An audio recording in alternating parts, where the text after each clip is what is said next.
the argument that you're making, right? And this is the incongruity of your argument. Your argument cognitively does not follow, because what you're saying is that textual variants prove that the Jesus Christ of the gospel is not a real Jesus Christ. Now, here's why that argument is false.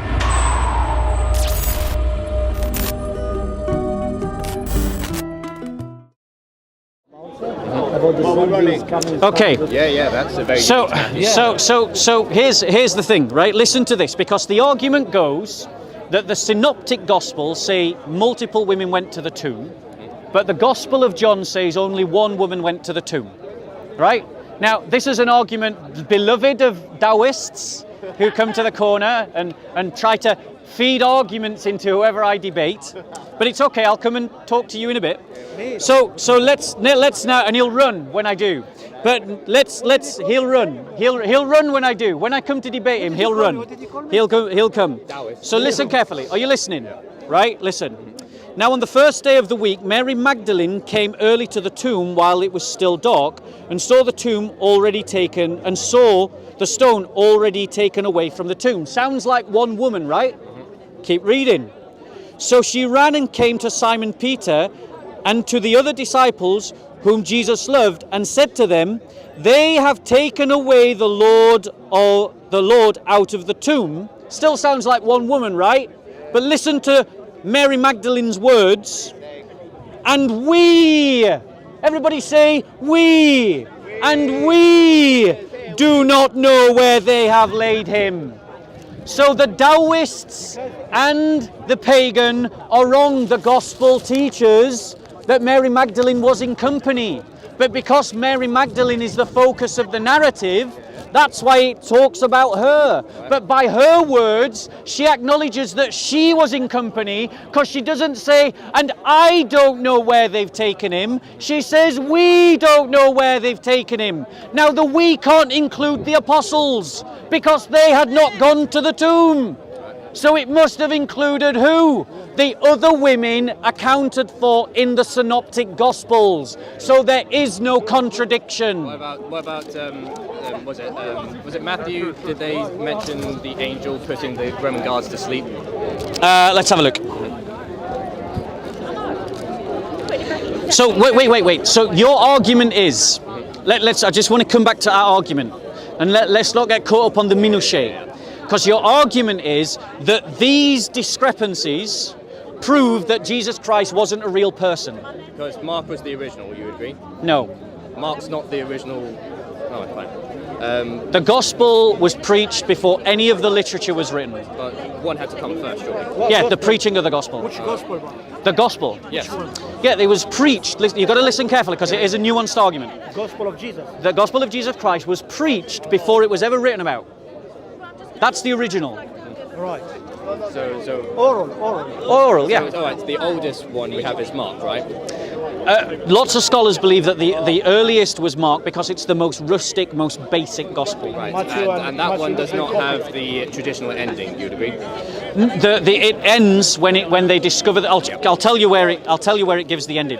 But I want you to explain to me how a textual variant, either in narrative purpose or, and I'm going to come and speak to you, bro.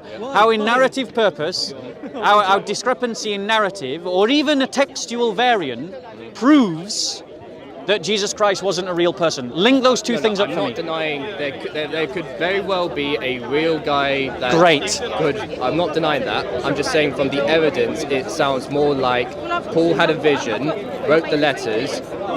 People wanted Christianity to spread, but Paul's letters wasn't enough. So okay, let's create a gospel to talk about a real Jesus that people will connect to. Yep. And Mark was written first, and then people saying, "Oh, that's a bit too Jewish. I want a Greek one." So then Matthew and then John and Luke all had their own variety, but all making reference or getting their details from the original gospel. Yeah. Right? So let me just come back to this. Would you agree that earlier in this conversation he said he was denying that that Jesus Christ was a real person in history? Egon.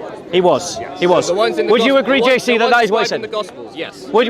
Would you agree? So now you accept that there was a real person No, called I'm Jesus? saying it's possible that whatever influenced the people who wrote the Gospels is based on a real person, but Jesus Thank you. described, So- Jesus described in so- the Gospels is a myth. But you have no evidence of that. I do have evidence of it. Your evidence. I told you the reference. No, hold on 1 second. Your evidence, the argument that you're making, right? And this is the incongruity of your argument. Your argument cognitively does not follow, because what you're saying is that textual variants prove that the Jesus Christ of the Gospel is not a real Jesus Christ. Now, here's why that argument is false. Okay? If there was a fight to break out right now in this park, yeah, which has happened many times, Yeah, I know. and so it's not beyond reason, Some fisticuffs. yeah, some fisticuffs between a Muslim and a Christian, Yeah. which would probably be me, let's be honest, it's most likely end up going to be me, right? What would happen? The Muslims would tell one story, and the Christians would tell another story, but none of them would deny that there was a fight. Right. They would argue about who started the fight, who was responsible for the fight, who's the bad guy. So we've got a variant in narrative, a difference in narrative, story, yeah. but no one could deny that there was a fight. Right. Right. Yeah. So these. Like example, sorry. One second. So I give you example. I've already given my own example. Why do I need another one? It's the I've best- given my own example. It's the best example which you can elaborate on it. Yeah, it's about the death of Judah. You see the death of Judah in two different accounts. Yep. One he says he's hung himself, Yeah. and the other one he says His guts fell out. And one he says the money he bought the land, the other one the money what Gave did back to the And family. these Yeah. and these and these two things. They cannot be both right. And these, no, actually, they can be both right. How? So, one, How? in that. But here's what I'm going to do. I'm going to show you why your argument doesn't work. I'm going to show you why your argument doesn't work, because even if we take this prima facie contradiction, so it's a face value How did he contradiction. Let me come to this, right? What is not disputed is that he died. What is Yes. not disputed is that he betrayed Jesus. Yes. Thank you. And that's the point. How did he die? One How do you know second. he betrayed him? No, I'm Maybe he was working for I am Jesus the whole time. what I'm saying to you. What I'm saying to you is that your argument doesn't. read the book of, Oh, are we going to start shouting read now? the book of Are we Judas. going to start shouting? Are we going to start shouting? We got to listen to one another. Right. So, because the moment you stop listening to me, I'll just start talking to everyone else, and I stop talking to you. Yeah. Okay. So The question how he died. I will give an answer, but you got to listen, bro. Question how he died. I'm dealing with his argument, not yours. I'm going to come with you to an argument in a second. So, here's the thing, right? If there was a dispute about the narrative, and the narrative contradicts, like the example of the Muslim and the Christian and the fight, and or the example of Judah and how he dies, right? The thing is that the essential narrative, the kernel of truth, is there, isn't it? Yeah. Right? The thing is, when two narratives contradict, the only bit that they contradict on is the specific, discrete and particular piece of information that they contradict upon. That does not invalidate the entire story or the entire historical event. Do you get me? Yes, so you So can- deal with the argument. Alright, so there could be possibly a historical Jesus who is at least a doomsday prophet who got crucified, right? Great. So we've advanced. So now we've gone from Jesus was a pagan myth to Jesus was possibly a real person in history to Jesus was a messianic. I'm saying what Paul written Yeah. down does not reference a Jesus that historically existed. No, it does. I showed it to you. No, I told you my alternative hypothesis, but you're not. Not to 1 Corinthians, you didn't. The last pagan emperor was Julian the Apostate. Yeah. And even he didn't doubt that Jesus actually existed. Yeah, because he so, said as he died, so "Thou hast did conquered other Galilee." Roman historians. Because Okay. they got nothing left to. They didn't have anything apart from. You don't what was already written you down. don't believe the testimony of the New Testament. So you don't believe in Matthew, even though it's a historical witness. You don't believe in the historical witness of Matthew is Mark. not historical. You don't believe in the Thank you historical. to say that We these don't are real believe. historical witnesses. Yeah, they're historical witnesses. Yeah, How is it absolutely. historical? It's an account. Like, Matthew. let me ask you this question, right? Think of something that were profoundly happened in your life years ago, right? Years ago, because it's a question about memory, isn't it? It's like, what do you remember? Okay, we know that the Gospels were written much later, but much later within the lifetime, so they still count as eyewitnesses. They still count. If I give an account of my parents' divorce, I tell you, as a child, right, one of the most painful days of my life was when my parents told me that they were divorcing. I was a child. I remember it like that. I remember the weather. I remember the sound of my backpack rattling on my bag as I was sent home by the teachers. I remember my dad driving up to me in a blue car as I was on my way home, because he was also coming home, and told me to get in the car, and he drove me the rest of the way. I remember the colour of the fence. I remember the plants down the side of the garden. I remember sitting in the kitchen and remembering what it was like to sit on a cold plastic seat. I remember my parents, where they were stood in the kitchen. I remember my father telling me, right? Do you know why I remember? Because when you experience something traumatic, it gives you a memory engram. Okay. Right? And the more profound the event, the deeper the memory goes. So, when the Christians, when the apostles, the followers of Jesus, saw their Lord crucified and saw him rise from the dead, would you not agree that would have been such an astounding event that it would have left them with a memory? Memory. Right, now, one second. No, brother. I will come to debate Islam with you in a second. I will come and debate Islam with you in a second. I'm going to come and debate Islam with you in a second, and he'll run.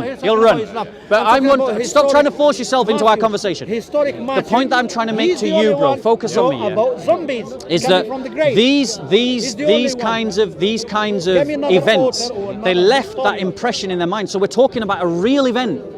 And the thing that animated the first Christians wasn't the fact that Jesus was crucified. There were lots of messiahs before Jesus that were killed. There were lots of messiahs after Jesus was killed. In that sense, he wasn't unique. But something animated them to go out and to preach the gospel. Remember, Paul was a convert. He wasn't the founder. He says in his own letters he's a convert. Yeah? And what did he say he preached? He preached the same as the first apostles, Cephas. That's what we read in 1 Corinthians. Those were Paul's own words. So it was the resurrection that animated them. But again, Paul could have his moment when he saw Jesus could easily be described as how you say it, if he's like full of guilt of killing the Christians and he's fast. Psychologically, it could be described in those material terms rather than just saying, "Oh, this is absolute, truth that Jesus is real." And Paul converted because of his own mystical experience. Right. Just as our Lord is still at work today. I am speaking. I have spoken with multiple people who have seen our Lord. Right. They've had a vision of our Lord, like Paul, and it's changed their life, like Paul. My God is active in history. Your God, your sky father, it's always here. It doesn't do anything. It does do. The sun gives us nourishment. Right, now we've identified his false God. It's not a false God. Your God was created. Do you know how a sun forms? Yes, it's a gas giant. No, how does a gas giant form? Oh, have you heard of the electrical universe theory? Bro, I did physics. All right. I'll tell you how a sun forms. No. It's a dust cloud collapsing in on itself, and then the pressure in the vacuum of space reaches a point that atoms are fused together. All right, and they're just giant dust balls that set on fire. Right. Well, the electric universe. Wait, fire is the wrong description. It's plasma. The electrical universe theory actually has a lot more sophisticated way of describing the suns. They are all interconnected, and there's a central point. It's like lights in a city. There's the main engine for it. But my point is, your God is contingent. You've identified this sun as your God. There's the materialistic sun, but there's also the spiritual sun. So is the spiritual sun and the material sun the same thing, or are they different? They're the same and different. They're the same and different. He's run away. He doesn't want to support the pagan anymore.